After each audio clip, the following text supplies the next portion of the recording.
Good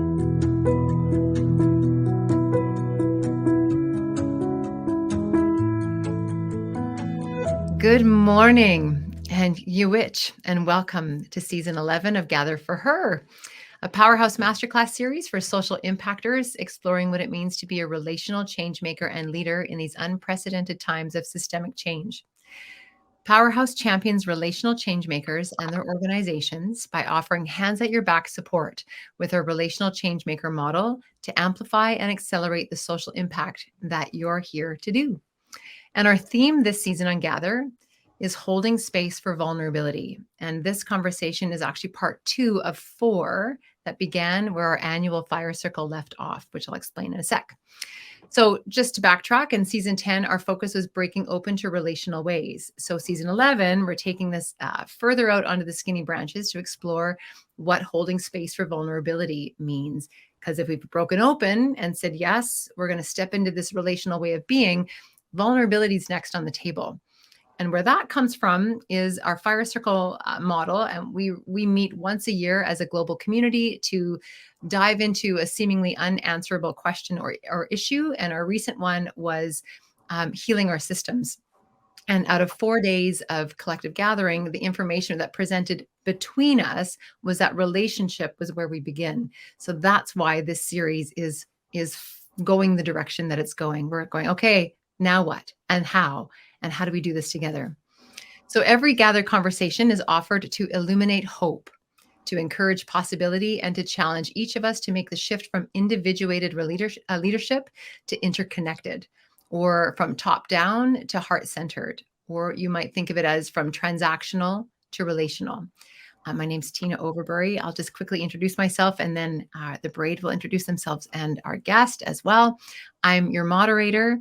I'm an ally of settler heritage, Irish heritage, and I'm currently living as an uninvited guest on the traditional unceded and ancestral territories of the Squamish people.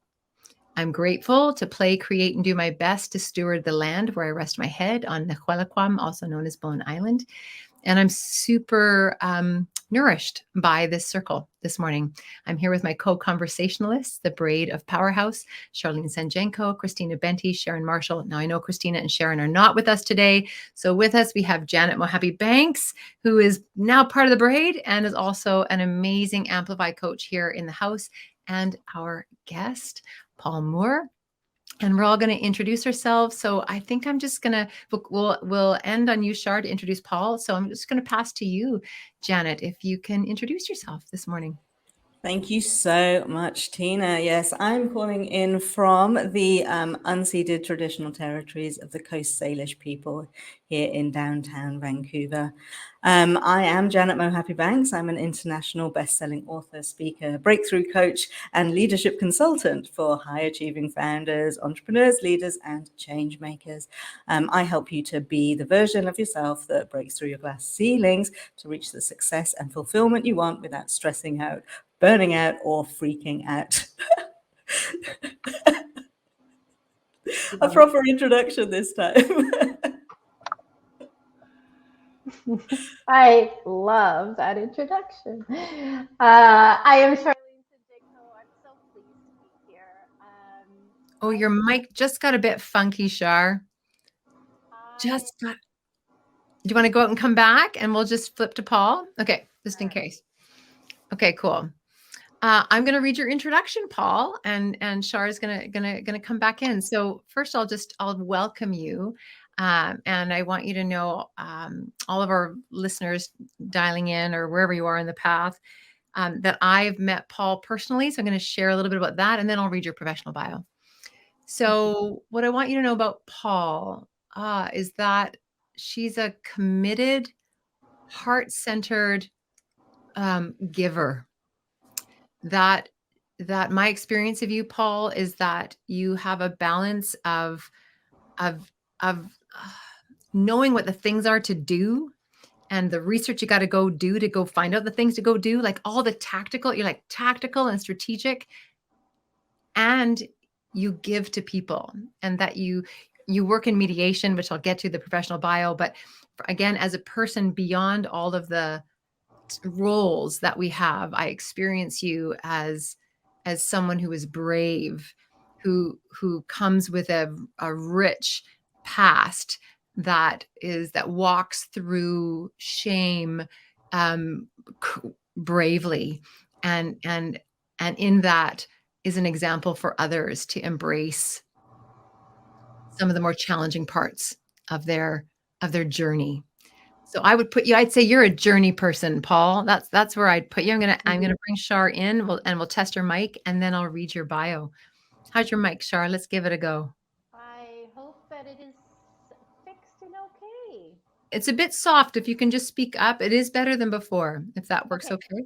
Yeah, cool. Will do. Okay, great. I'm gonna read your bio, Paul, or am I? Yes, I am. Hold on. I've just clicked the wrong thing. Okay, here we go. Okay, so Paul is the founder and owner of Moore Mediation and Coaching Services. She is passionate about helping other people navigate the emotional minefield that divorce and separation can cause. Paul has worked in the field of family law since 2010, working in the provincial and Supreme Courts, as well as negotiating settlements and attending mediations. She brings both a professional and personal understanding of the effects of divorce on the family. She also understands the financial and emotional strain that divorce puts on a person from the perspective of a party and from the perspective of counsel managing a file.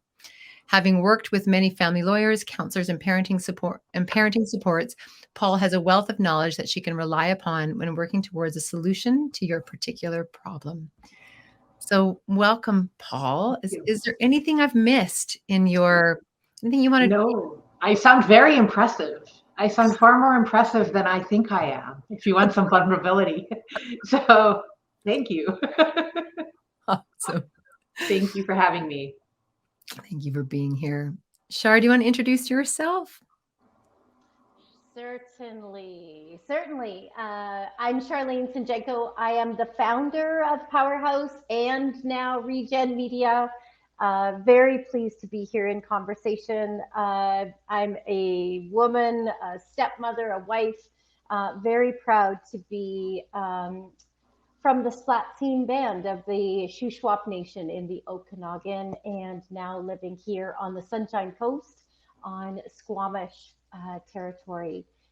Always look forward to these conversations, and I'm really excited to dig in with Paul and Janet and Tina, and I'm really curious to see where we'll go today with the conversation. Yeah. Cool. All right. Well, let's go right in, because vulnerability doesn't have a springboard. We're either vulnerable or we're not. Or you're not. Right? So let's just open it up. We're exploring what it means to hold space for vulnerability. And Paul, in your work, I suspect that's pretty much like, without that, you don't have a practice. You don't. You really don't. One of the things that I really felt so grateful to be able to do was to walk with people when they were going through these kind of situations, and watch them go through things that came out of the divorce that you weren't expecting, like questions like, dads figuring out who they were as parents, were they good parents? Were they not good parents? Could they do it by themselves? And then women, lots of women, trying to figure out who they wanted to be, once they came out of the divorce, once they try to figure out who that woman was who wasn't a wife and wasn't necessarily a mother. What did that look like? So there was some pretty powerful moments that I can think of when I was practicing that had so little to do with the actual practice of law, but were so necessary to get these people to the end of their process. And one of the things that kind of drew me to what I'm doing now is that I found that so many things needed to be dealt with that couldn't be dealt with in court. So I had a bit of a reputation for many things, but one of my reputations was, I'd love mediation because I could ask to talk about things in mediation that usually, if the other side hadn't worked with me, they would roll their eyes. They had worked with me. They're like, okay, let her go down the garden path for a few minutes. But it would be like I'd ask to talk about things that weren't law related, but were so necessary to get us to the law-related things. Because sometimes people just want the ability to say they're sorry, or the other person wants to hear an apology. They want to hear some accountability. They want to hear some vulnerability. And that has nothing to do with how much child support you're going to pay. But I can tell you it's going to get you to how much child support the person's willing to accept if you just give them that forum to talk about what needed to be happened. So I used to love opening my mediations with a non-mediation topic and see where we could go with that. And I loved the ability to do that. You can't do that in court. They just don't have the time. We have a wonderful family bench here. We have a wonderful family bar here. We have great lawyers, but there's just not enough time. There's just not enough time. The court system isn't set up for that kind of stuff. So yeah, I find that being able to give people that chance to talk is it's just huge. It's a reward in itself. You're kind of pulling on a thread that you don't know this, but that we've been dancing around all day, which is around time and taking the time to visit, or taking the time to relate person to person before we jump into the thing. I'm just wondering, Janet, what threads are being pulled for you? Yeah, I mean, for me, I went through a divorce. My ex-husband left me whilst I was at my very lowest point. I was waiting for brain scan results to see if I needed brain surgery. My cat of 19 and a half years that I just had as a kitten, that I had since she was a kitten, had just died. We literally just buried her in the garden, and that's when he chose to tell me that he was leaving, and he left me for, he hit 40, left me for his 20-something secretary. It's so cliche. And I had no idea that he was going to leave. And he just, he left. So yeah, at that point, I felt incredibly vulnerable.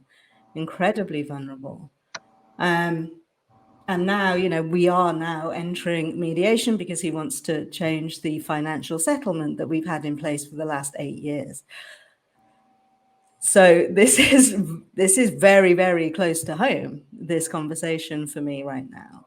And like you say, the time, I think the time piece is important. Having time to really reflect on who you are outside of a marriage.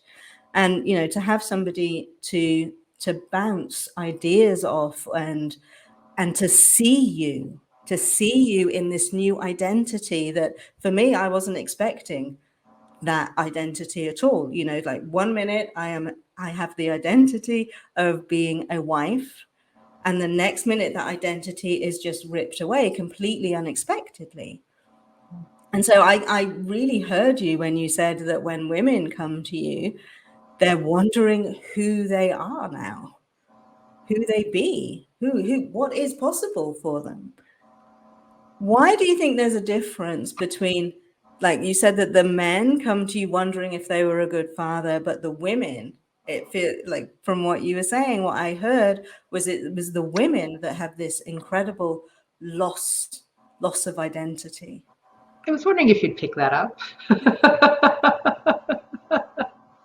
I'm trying really hard not to stereotype, but we still, what amazes me, and it's really so powerful to be with women, all four of us, but definitely the three of you are very clearly women who stand in your own right, who stand in your own power. And I always was drawn to women who stood in their own right and their own power. I was women's studies, in my undergrad, I took women's studies. I always viewed everything from a feminist perspective. What I can tell you in the last 12 years of practicing is we still fall into that traditional stereotype. Strong, powerful women, we still fall into it. And I did. All of my marriages, all four of my marriages, the last two of them were hugely, hugely bad and not really disruptive. But we do, and it's fascinating to see how we do that. And I don't know whether, this is probably a question for another time, right? Whether it's, as women, we feel more drawn to being the nurturer with children, whether there's still that disparity in pay, so it makes sense for men to work and women not. I read somewhere that women for the first time are making more of the workforce after COVID because more men were laid off and more women were kept on. That's the first time ever in history. So I think men automatically buy into that notion that child rearing is still women's work. And so they do kind of come to me going like, can I do this? And it's nice. It's a nice problem to have. And it's more of a problem to have that we're having now. More and more men are saying, yes, I want to be a parent. More and more men are saying, yes, I want to be a president. But so many women are saying, who am I? Who am I? Because I think and I don't know whether we're socialized. This is my whole feminist soapbox that you're going to have to probably pull me off of, Tina, right? Are we socialized this way? As strong, powerful women, is that what we still believe? Is it so deeply entrenched in us? I don't know. But I think I was sharing with you, Tina, I'm 47. I just turned 47.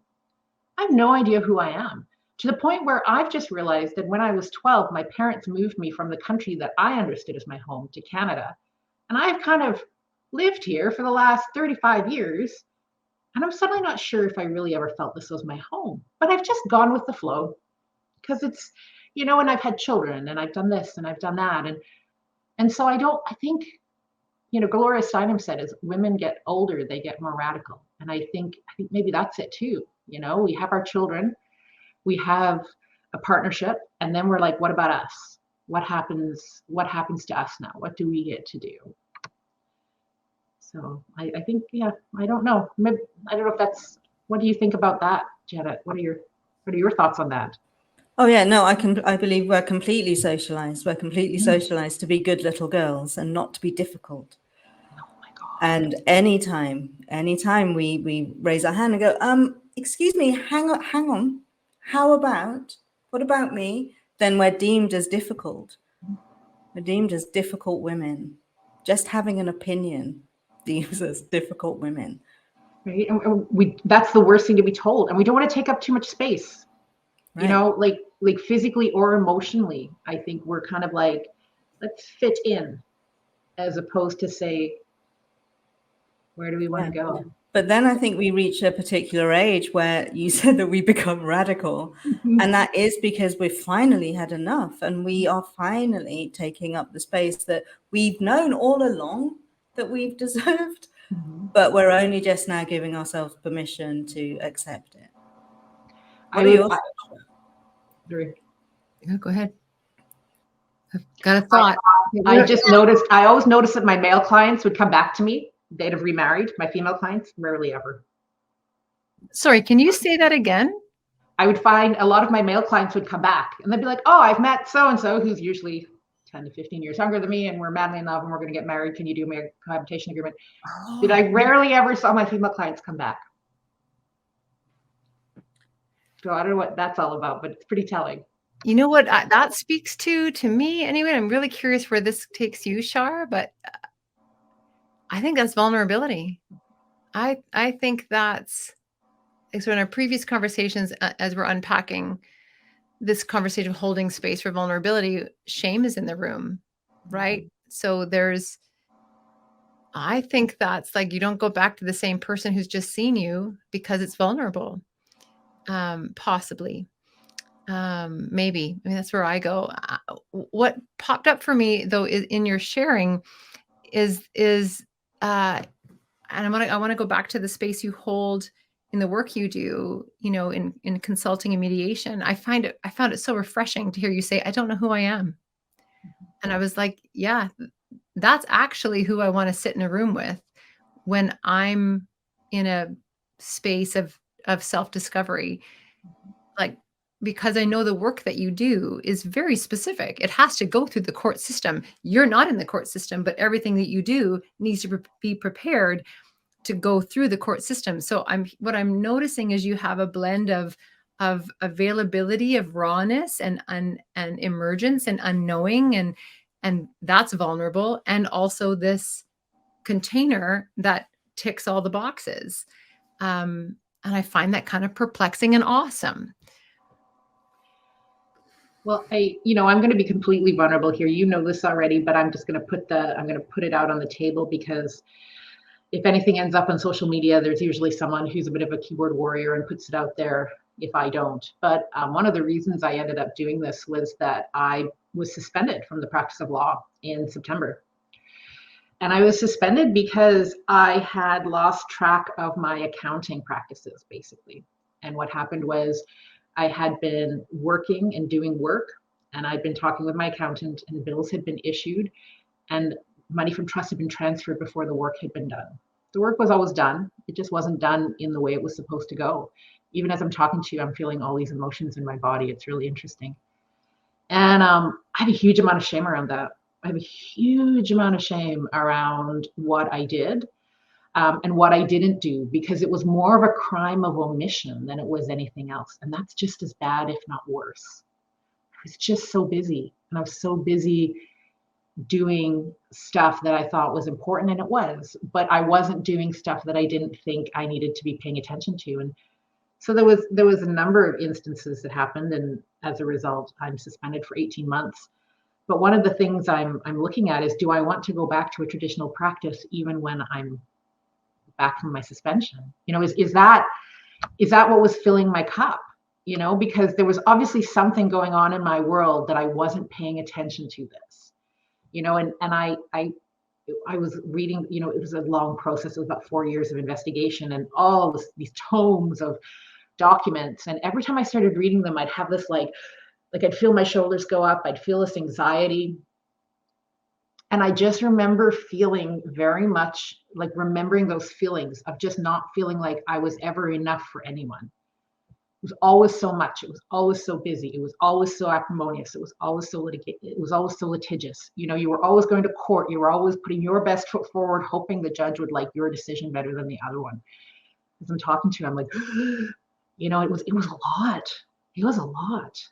And I remember, just not being able to be a mom and a partner and a lawyer and pay attention to my accounting practices. And it all felt like a big house of cards, and I wasn't doing what I really loved by the end. And that was I think to the detriment of everyone. So yeah, in some ways I always say that, when God gives you lemons, you make lemonade. But I also do believe the universe really guided me to this and took away all other options. And now I'm really here, really raw, saying, this is what I have to figure out. I have to figure out if I can make a difference, if I can put some good in the world without the big fancy title of being a lawyer. So I'm going to pass to you, Shar, because this is your sauce right here. Well, there's so many different directions we could go. So I'm just going to ground into it for a second, because I always believe these conversations come through us, not from us. They're for us. I'm going to turn the table slightly, but I think it's related. If I listen into the conversations that we had earlier today, because one guides the other in Gather for Her, I think where I'd like to go is, how do we learn from where we've been so we're not having this conversation about broken families? How do we do family better? So you are someone that has been in conversation, in trusted conversation, for the purposes of mediating relationships. And to be really quite frank, I am actually speaking on behalf of the family, perhaps not the spouses. I'm speaking on behalf of a family. I'm the family. I'm actually the kids in the family. Mm-hmm. I'm going to channel that for a moment. And I think that we, as adults in this conversation, we need to learn to do family better. We need to learn to do family better. And you have had insights for 12 years into what you might learn to proactively do family better rather than reactively trying to mediate a couple of spouses that are no longer able to cohabitate. That's where I'd like to go. And there's some vulnerability in that. What might we learn? What might we learn from this situation? Where might that take us? Because we have the opportunity to do family better, because we can look at the statistics and it ain't been done real well up to this point. That's where I'd like to go. And you're an expert. You've been given the path to explore this. And I think you possibly have some answers or some light that you could shed on this from both personal and professional places, right? Apparently, I believe in my product, as people say. Yes, thank you, Shar. Thank you for kind of sending us in that direction. One of the packages that I offer in my practice is called Baby Steps. And what I want to do with that package is I'm really kind of piggybacking on the old marriage counseling that everyone used to have to get married to. Right? Remember when we all used to get married in a church, and all of us used to have to go to marriage counseling. We always have to talk about budgets, and we had to talk about, how we were going to raise our children. We had to talk, and it was a pain, but it was probably the only conversation we ever had that had to do with something that was every day. And now we're getting married by justices of the peace. For example, my last marriage, my husband proposed to me at 2 a.m. in the morning of the 22nd. We made some phone calls and were married by 5 p.m. that day. I can tell you, we had no conversations about what our views were on the moral raising of children, right? And so what I've tried to do, and I've started with the baby steps, and I have the same question as you have with how to move forward with it. But the baby steps package is this idea that new couples come to us and they have those conversations. And what we do is we mediate a parenting plan or a parenting commitment. And the two parties, we talk about what kind of roles do you both want to play in these children's lives? Because again, coming back to something you said, Janet, I think men want to play more of a role in their children's lives. They just have never had the venue to have a conversation around how they feel they can or they can't. So we want to kind of really encourage that. We want to encourage basic conversations about what roles and responsibilities each of you are going to have. Where do you want children to grow up in a certain religion? Do you want your children, are you certain your child's going to be the next Tom Brady? Because that's kind of a big conversation you should be having, right? It shouldn't be had when your son is 7 and you're suddenly like, didn't you understand? We're always going to be a football family, and so I really love the idea of guiding a couple through that, and really having that front end conversation around what are your visions. Now, granted, there's a baby on the way, so we've got a baby. I would love to get new couples, like people who are considering marriage. I would love to have those workshops that they used to have, where they would talk about budgets, where they would talk about children. Do you want kids? Do you not want kids? Just have that real space for people to get vulnerable. Because I think as well, maybe one of the reasons, Janet, that we still are so socialized and we still buy into those socialized ideas is because we have no place to be vulnerable about something different. I know I do what I know. I know that if I'm in a place where I don't have an opportunity to do anything different, I will do what I know. And what I know is basically what I saw my mother do, right? And until an opportunity is given to me to have a conversation with someone about that, I think I will just always continue doing what I know. And so I really would love to start doing that front end work with people, Shar, like really having those meaningful conversations, really allowing for both parties to say, hey, I want to be able to tell you this and not be afraid that our wedding is going to be postponed. I want to be able to say this to you and not fear that my dream, because let's face it, oh my goodness me, weddings are a wonderful industry. thousands and thousands and thousands and millions of dollars on white dresses, and I'm bad about it. I got on Facebook and I watched Say Yes to the Dress. I'm invested. Like, I'm invested. I want that dress. She's gonna have a beautiful wedding, and they're gonna be perfectly happy and live forever. Like, that's the stuff that I'm watching as a divorce lawyer, right? And I think if we can move the focus from the wedding to the marriage, to the relationship, and have a conversation around, what if it doesn't work out? What if in 10 years you guys grow apart? Is that okay? And how will we deal with that? How will we be kind to each other as we do that? I think those are the conversations that need to happen, and they don't happen. And family lawyers can't have those conversations because we are too busy, because there are so many people coming in all the time with really heartbreaking, nasty, litigious files. And there needs to be that front end. As I'm talking to them, getting all inspired and excited, because I think it needs to happen. I think whatever that looks like has to be there, because you're right, Char, we're not doing family right. And we're bringing another generation in, and we're doing the same stuff.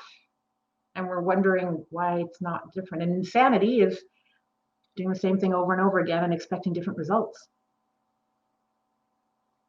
Sorry, I get excited. I get very on my soapbox. Well, yeah, you're a change maker. Yeah. Janet, you want to pop in?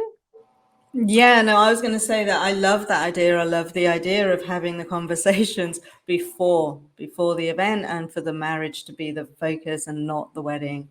And the other reason that I think that having the conversations at the front end about what might happen at the end is the right time to have it, because that's when you can have proper conversations, because their love is still there. You can't have rational, fair, win-win-win solution conversations when the love is gone. Yeah. When there's full of resentment and accusation, that's not the environment for a true, meaningful conversation, heartfelt conversation. You have to have it while the love is still there. I agree. And Tina, to your point of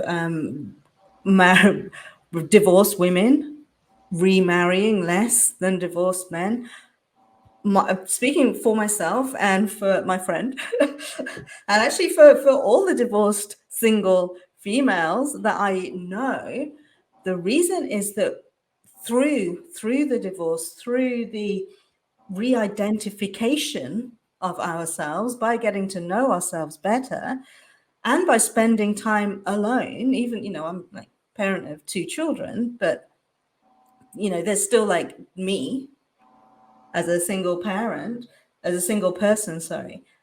I think we get more picky. We just know what we are worth now. And it's going to take a really special kind of someone to come into our new state of being. And unless that person is the right person, then we would rather be alone. Whereas maybe when we were much, much younger, much, much more wide-eyed and, I don't know, we were like, we didn't feel as though we should hang out, should hold out for the person that doesn't want us to change. We were so willing to adapt ourselves into this, sort of fictitious knight on a white horse, or, Prince Charming, that we've been indoctrinated to believe that we needed, like the princess is only just stepping into a power in Disney movies now. It was always the case that the princess was there waiting for the Prince Charming. And it was the Prince Charming that made the princess worth anything at all. When we get to a certain age, once we've experienced marriage and life, then we're able more to just be with ourselves and understand that actually we are enough just on our own. We don't need anybody else to complete us, because we are people in our own right, with our own worth. Love that. And what's happening for me is I'm hearing, I think it's so cool. I just didn't never thought that marriage conversations could actually relate to or be like a microcosm for relational leadership. But like everything you're talking about is what Christina Benti calls staying in the room, like learning how to stay in the room, or what Tina Roosevelt was talking about in our conversation with her about the courage to be truthful. And so what I what I wonder, Paul, like it's almost like these two things could live side by side, and we could look at how we're dealing with our marriage or relationships or whatever and go, how is that showing up in our leadership? Mhm. I don't know. Where does that take you? Are you actually, yeah, that's just a distraction. I want to go into stay in the room. Can you speak a little bit about staying in the room? Do you know what I mean by that? Like when you're sitting down and people just are combustive, and Mhm. you're there to hold the space to stay in the room, and it's vulnerable to stay. We want to leave. Mhm. Where can you guide us? Yeah, that's so true. And sometimes I think the biggest breakthroughs happen roundabout just after you've had the biggest bust up. Yeah, I used to always really, and again, I'm just an odd duck, right? And I don't necessarily think I speak for many family lawyers when I say this, but I used to really love the high emotion stuff, because usually behind a high emotion reaction there's something else. So if someone comes to me and is like, blah, blah, absolutely no way, why? Like, what is it that's going on behind that is so important to you? And if you stop at that absolutely no way, you're missing what's important. And I know that because, again, coming back to it, I know that's how I deal with my life. Especially when I'm supposed to get really vulnerable with people I don't feel comfortable with. I'm like a cornered dog, and I am going to snap and snarl and growl, and hopefully you'll go away. And it's the people in my life that have always had breakthroughs with me are the kind people who've said, I'm going to sit over here while you do that. And then when you're ready, we're going to have a conversation. And I hated every moment of it. But that's where I felt safe. I felt safe hearing, and again, coming back, I think, Janet, you were talking about it. I see you. I hear you. I love the in Gloria Steinem's Revolution from Within, she talks about the greeting when people namaste, it's the God in me, I recognize it's the God in you, right? I used to really lean into that kind of stuff where people were getting really worked up, and just saying, and with mediation, we often, when people are getting super, super emotional, we'll move them into two different rooms for a little bit, and I am a big fan of just rant. Like, I got no skin in the game. Tell me, just go for it, Okay. And I actually had a mediation in December where I came in, and one of the lawyers, one of my favorite humans on the planet, is like, I don't know why we're here. We're never going to agree. I was like, okay. And I went over to the next and I talked to them. Oh, we're never going to agree. I'm like, okay, well, can we focus on one thing? Let's focus on this, right? And let's try and pull it apart. It's like a giant knot of wool. What can we pull apart? And then when people start having those big reactions, sitting saying, it's okay, you are safe. It's okay, I see you. It's okay, I'm interested and I'm curious to know why. And it was actually funny because I had to, one of the women in my mediation was, this was a domestic violence situation. And so she could get quite triggered, and I had to catch myself, and I had to say to her, I really need you to understand that when I get excited, I get quite amped up. So I'm going to ask you questions, and you're going to start to feel like I'm getting too amped up, and I need you to tell me when that happens so I can reel it back, because I don't want you to feel attacked. I want you to hear my curiosity. And it was actually really quite neat, right? So you meet people where they are, and kind of have those conversations. And no conversation when someone is talking is wasteful. Like if someone is talking, you're good. It's the moment everyone clams up and says, thanks, we're done, and I have nothing more to say. That's when everything falls apart. But if people are even willing to rant about the yellow you painted the first room, the living room in your first house, well, let's go down that road.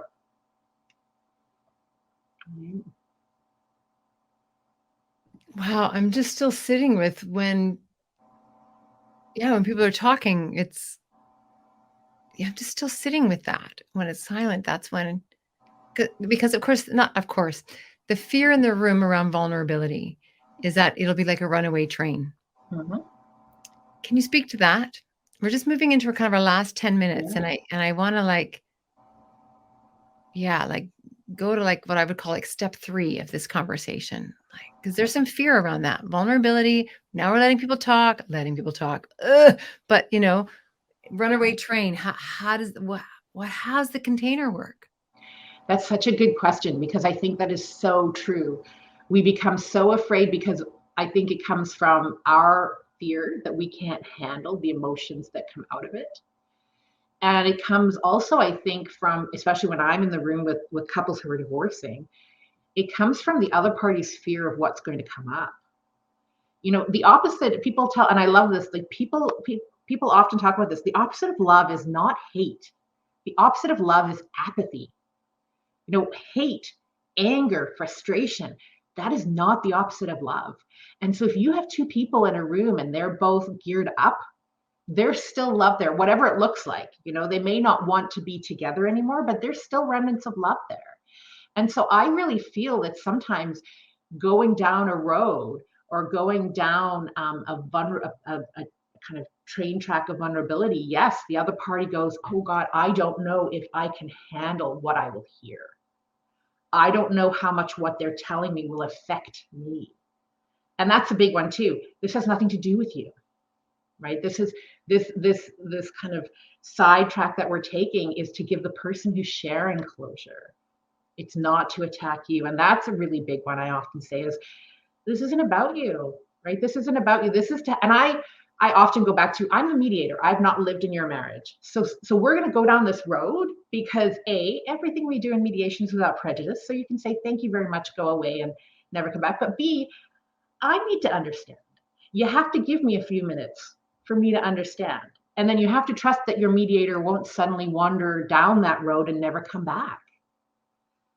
So I think, but I think it's definitely it, that moment of, and then the question of, can we handle it? Do I have the tools? If something is disclosed to me, do I have the tools to handle it? Right? Can I honor their vulnerability? And then I have a savior complex. Can I save them from their feelings? Which really makes me put my ego aside and say, I can't save you. I've never been able to save you. That's not my job here. My job is, again, to come back to, my job is to hold space for you. I'd like to jump in just for a second, because what I think I heard was, in terms of how will this conversation imprint me? What can I take forward from it? What I heard was, keep talking, just keep talking. And it reminds me, my husband and I have, do some work around, we have a kind of a phrase of moving past pain, moving through pain. There's a certain, when you hold it, when you stop talking and you just hold it, there's no way to move through it. So even when it's uncomfortable, just keep talking, and whatever tools you need to be able to do that, like whatever tools I feel I need. I know sometimes my husband and I will just, if it's too hard to talk about something, we have to sing it. Oh, I like we have to, and we're hilarious. Like, we think we're hilarious, which is it's hard to get upset at each other.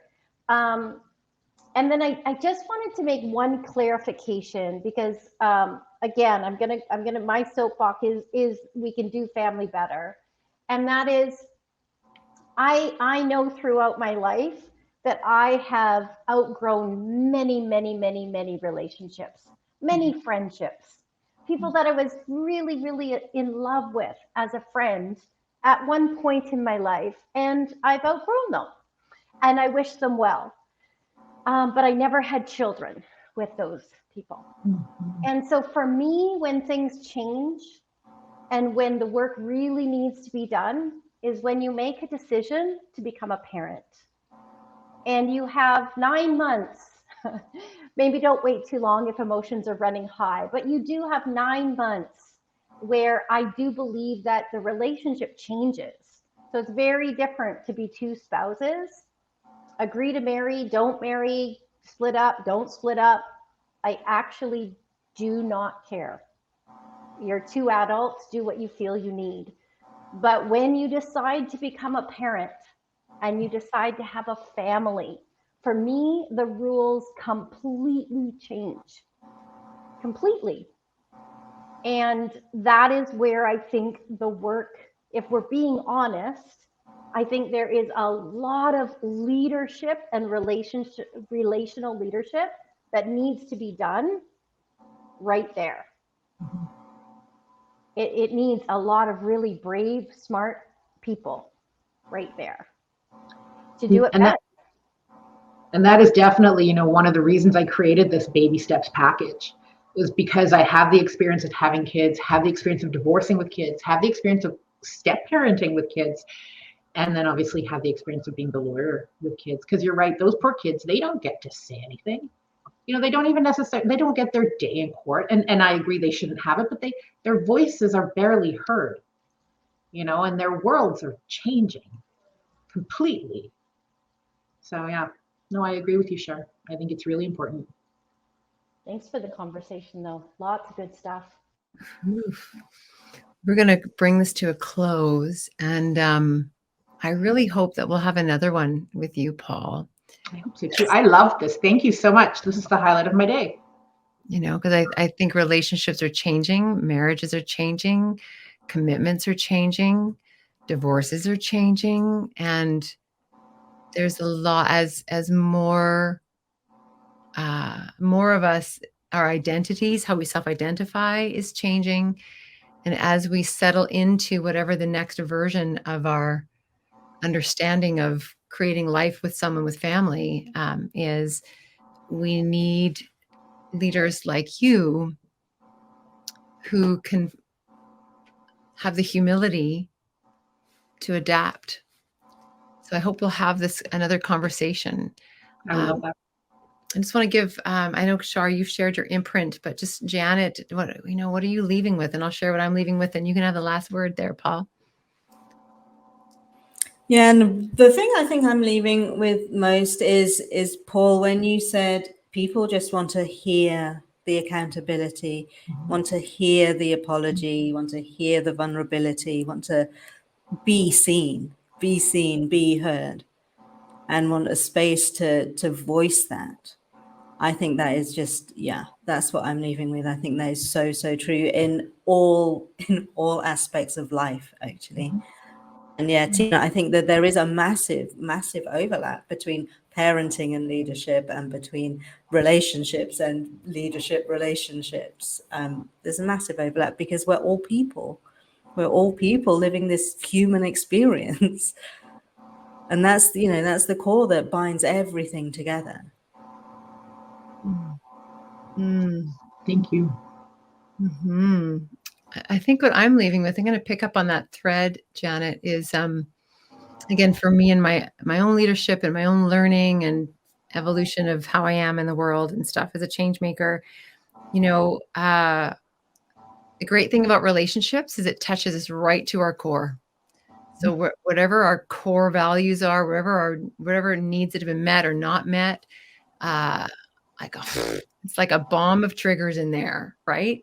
And so I'm going to leave looking at how am I in my love relationships to indicate how healed I am as a leader.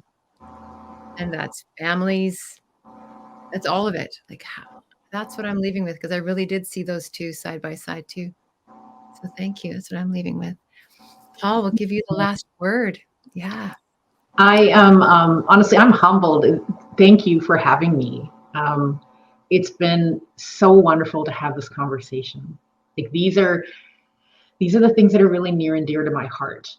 And I find as I'm moving into a really unknown area for me, trying to figure out who I am, who that looks like now as a woman in business and a relational leader, and how I can I can put some good in the world. And I just am very, very grateful. So thank you so much for having me today. Thank you. And thank you, all of you, all for joining us on Gather for Her, whether you're here on the leader path with us, or you're watching this later on LinkedIn, or you're out on a run listening to us in the podcast. Just thank you for joining us on Gather for Her, a Powerhouse Masterclass series unpacking what it means to be a relational leader in these unprecedented times of change. We want you to know that this conversation has been recorded and it's going to be shared on our YouTube channel eventually. And again, as a podcast, renamed as How for Her, which you can find on Spotify. Gather for Her is created by Powerhouse, where we champion relational leaders using our relational changemaker model, which looks like a community of practice called the Leader Path, a storytelling platform called Amplify, and our constellation network that is the House. And everything we do here is guided by Indigenous and ancestral wisdom, which more often than not is matriarchal and matrilineal in approach. And that's where the her comes from in our name. We want to thank our impact media producer, Charlene Sanjenko, sister company, Regen Media. In case I messed that up, Char is the founder of Regen Media. And Regen Media reminds us that we can take the power of media into our own hands when we support stories that heal, regenerate, uplift, and transform. And we want to thank the hands at our back, Powerhouse and Regen's digital storytellers, Zoe Gray, Madeline Archibald, and Willow Smith.